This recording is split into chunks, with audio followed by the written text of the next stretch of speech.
Le fonds, en résumé, c'est pour une autonomie des chercheurs au Mali. Quand le gouvernement s'est engagé à mettre en place ce fonds, qu'on appelle le Fonds compétitif pour la recherche et l'innovation technologique, vous savez, la recherche dans la plupart des pays est financée par des partenaires extérieurs. Et quand un pays décide de mettre en place un fonds national, c'est pour avoir une certaine autonomie et avoir, disons, un accord pour prioriser la recherche. Parce que le plus souvent, on pense que la recherche n'est pas une priorité, mais la recherche est le moteur du développement. C'est pour cette raison que nous sommes réunis ici, et ça fait 3 ans que nous avons eu notre première session du Fonds compétitif pour la recherche et l'innovation technologique à Sikasso. Des projets ont été sélectionnés et qui sont en cours, et nous avons mis en place un mécanisme d'évaluation et de suivi de ces projets pour être sûr qu'ils tiennent la route et qu'ils ont les résultats escomptés. Voilà, Président, j'allais en venir. Le sens du mot compétitif, pourquoi le mot compétitif? Compétitif, ça veut dire qu'on met en compétition les chercheurs, d'abord au niveau national.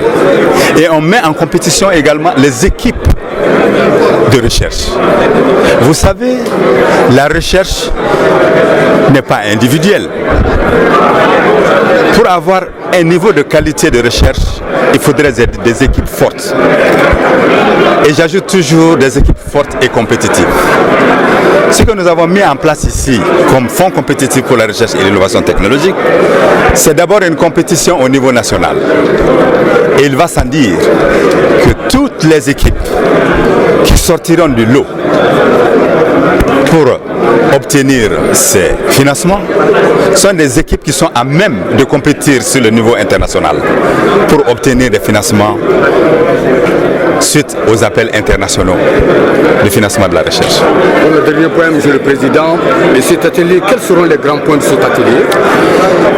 Cet atelier, c'est, disons, un atelier à mi-parcours de la mise en œuvre des différents projets.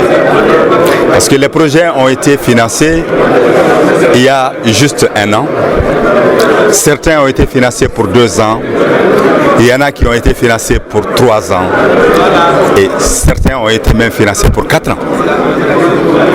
Et donc, nous ne pouvons pas attendre la fin de ces projets pour les évaluer.